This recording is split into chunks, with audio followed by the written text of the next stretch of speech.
Take one. All right, let's be real. Starting YouTube is exciting. I am so excited, I think I'm gonna explode! Until you actually start. And after you start, then you realize this is pain. And if you've ever thought about starting a YouTube channel, let me tell you exactly what you're signing up for. And if you're here expecting a success story, my guy, wrong channel. I haven't made it yet and I'm still in the trenches. I mean, you can judge the book by the cover. Getting started on the YouTube is the hardest part. You think about it for weeks, maybe for months, and you're stuck in the endless loop of overthinking.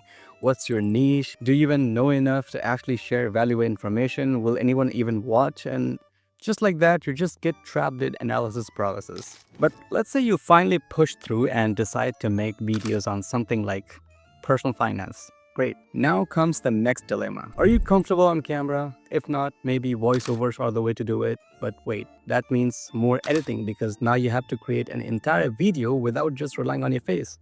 Now you're stuck again. Let's assume you finally pick one or both. Congrats, you have made a decision. Now the real struggle begins. Finding video ideas. Now you need to come up with a video idea. It sounds easy, right? But it's not. You sit there staring at your screen for hours, asking yourself, what do people even want to watch? You try to think of something brilliant, like something that will get millions of views.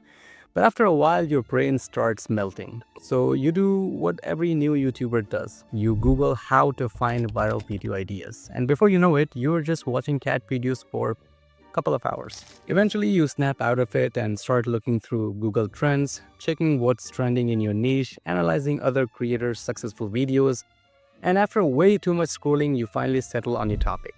Alright, let's do a video on how to save money. Genius. Once you finally find an idea, you gotta write a script. But here's the problem. You want to sound smart, but not too smart. You want jokes, but not the cringe ones. You want to sound natural, but also don't want to sit there and saying, for just 10 minutes straight. So you start writing videos, then you ask ChatGPT to restructure it a little bit so that your videos don't go out of flow, and then you move on to shooting video with a budget. Alright, welcome to the reality of shooting videos on a budget. If you're just starting out, you're probably using your phone because who has money for fancy gears? You actually shouldn't buy all that high-end gears just to start. Trust me, no matter how much you spend, your first few videos are still gonna suck, especially if you're not a professional filmmaker or video editor. Now for me, I've got a Sony camera. It's old, it's like 8 years old. It still gives me better quality than my phone, and that's why I still keep using it. But, and there's a big but this time, it loves dying in the middle of recording. I hope it doesn't this time. I'm not kidding, this thing overheats faster than my laptop when I open like 3 Chrome tabs. And before anyone starts yelling, oh, you can turn off that temperature setting and it should just, work fine. Yeah, I have already done all of that, and because of which it actually went from lasting for like 13 minutes to now it lasts for 20ish minutes. So yeah, I kind of know what I'm dealing with here. And for audio, I record my voice separately on my phone and then I sync it later in my editing. Sometimes I do forget to hit record on one of them and then I just, get a silent movie, just like Charlie Chaplin style. Well, in that case, I just accept my defeat and redo the whole thing because what choice do I have? So I just move on. And then I move on to the next part, which is editing. And this is where the real pain comes. If you're just starting, you have to edit your own videos because hiring an editor is gonna cost a lot of money. And let me tell you, I hate editing. It's the worst. Yeah, I know it's enjoy the process, but not this part. There's nothing enjoyable about spending hours cutting, syncing, editing text, removing awkward silence, and making sure that I don't sound like complete idiot. Editing is fun, said no one ever. And don't even get me started on rendering times. My laptop sounds like a jet engine taking off. So after almost 10 months of this suffering, while my hatred for editing and unwillingness to spend money had a brutal showdown, my hatred won, so I hired an editor. Why? Because I had no social life left. My weekends gone. Instead of doing house chores, hanging out with friends, or just even relaxing, I was stuck staring at my editing timeline for hours. Now I actually get to have a life again. And for the same reason, I hired a thumbnail designer. Thumbnails, the one that the thing that makes people click on your videos, but also the thing, if done wrong, it makes you look like you're just begging for views. The process is pretty simple. You just make a normal face, add some text, and then look at it and you think like, ugh, why do I look so weird? I used to spend like 3-4 hours on thumbnails, mostly just thinking about the design. But now I save all that time and put it into working on new video projects or next video projects instead of struggling with Canva's magical features, because I don't enjoy those magic. And even if I quit YouTube one day, which I don't plan to and I don't think I'm gonna, but just in case, I would not regret spending this money. Because if I didn't, I would be locked in a room doing everything by myself forever. And I already have a job, so I think I can afford to spend a little extra on these type of things. And it saves me a lot of time actually. If you have a YouTube channel, what's the hardest part for you? Idea generation, scripting, shooting, or editing? Let me know what you struggle with the most. Moving on to the last part, publishing and promoting. You know that moment when you finally upload your first video? It's so exciting. You want the world to see it. So you go all out. You post it on WhatsApp, Instagram stories, everywhere. You're telling everyone to check it out. Then you sit back and hang around YouTube Studio, refreshing the page again and again, waiting for views to roll in. Hours later, 3 views. Okay, maybe 4 views. One is you, the other maybe your parents, your sibling, only if you guys get along, and probably your best friend. Here's the truth. No one cares, not even your friends or family. Sure, maybe they'll watch your first video to just be supportive, maybe even subscribe.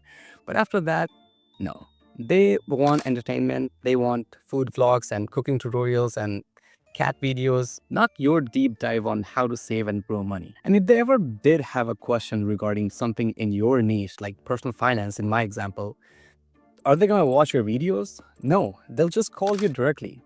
That's just how it works. My parents or my siblings are not gonna ask me, they're not gonna watch my videos to understand investing. They're gonna call me, they're gonna ask me about it. So the reality check, why even do this? This whole video was not just me yapping about YouTube. And no, I have zero plans of quitting. Hopefully never. But after all this struggle, why keep going? Because YouTube is a long game. You would not make money in the first year, maybe not even in 3 years. And if you're doing this only for money, you're gonna be disappointed. But if you're in it to learn, grow, and create, then it's totally worth it. I have already gained so much, like I have gained discipline, research skills, and even the habit of reading books, which, by the way, I used to hate. I used to think reading is for nerds. I used to think that for, people who read, they just show off. They just be like, oh, look at me, I read books, I am sophisticated, I'm intelligent. Well, guess what? I've become one of those person. And honestly, if you call me nerds, I love it. Because of YouTube, I research so much and I love being that nerdy guy. Books, videos, spending way too much time with ChatGPT. At this point, ChatGPT is like my personal assistant, my friend, even a little more than that. Okay, that sounded weird. I mean, it does help me with my diet plans, and thanks to ChatGPT, I now have a skincare routine. I do need to start seeing more people, I think. Anyways, the point is, because I have to share information, I learn information, and there is so much more to learn. Even if YouTube never makes you money, it prepares you for things that will. For me, it's just already been a game changer. Why this struggle is necessary. There's a book called The Dip by Seth Godin. I'll probably make a full video about it at some point, but it basically explains this exact struggle. Every skill that's worth mastering has a dip. That moment where things get really tough, where most people quit. And this dip is a test. This is when you figure out if you should keep going and if it's really worth it. Honestly, if I did blow up overnight, and certainly I have a huge audience, I probably wouldn't even know how to handle it. Because let's face it, if there is a huge audience, they would demand huge things. They want bigger content, they want better things, and maybe I would not be able to deliver all those, and it's gonna hurt my channel even more if they don't engage in my content. So this dip is actually a blessing because it forces me to learn, improve, and grow. So if that day ever comes, I'll be ready. And here's the thing, most YouTubers don't blow up overnight. Check out any big channel, see how long they have been grinding. Even the biggest YouTuber. That's why he's the GOAT! The GOAT! No, I'm not talking about Cristiano Ronaldo. Relax. I don't want to get canceled for calling him a YouTuber. I meant Mr. Beast. It took him 4 to 5 years just to hit 1,000 subscribers. If he had to struggle, what chances do we have? Especially now when YouTube is more competitive than ever. But that's the thing about YouTube. It's a game of consistency. It's slow, it's painful, but when it works, the growth is exponential. Isn't this exactly what I talk about in my videos all the time in terms of growing wealth as well? I think that is the key. So if you're thinking about starting YouTube, go for it. But don't expect instant success. Treat it like a side project, not a lottery ticket. And most importantly, enjoy the process. It's okay if you don't enjoy the editing, but enjoy the rest of it, because that's the only way to survive this struggle. Consider it like a school. You learn for the first 2 to 3 years before getting placed into a good company. Now, if you had to explain YouTube's algorithm in the weirdest way possible, how would you describe it? Let me know your thoughts in the comments. Now, if you'll excuse me, I need to go and charge my camera again. That's the struggle.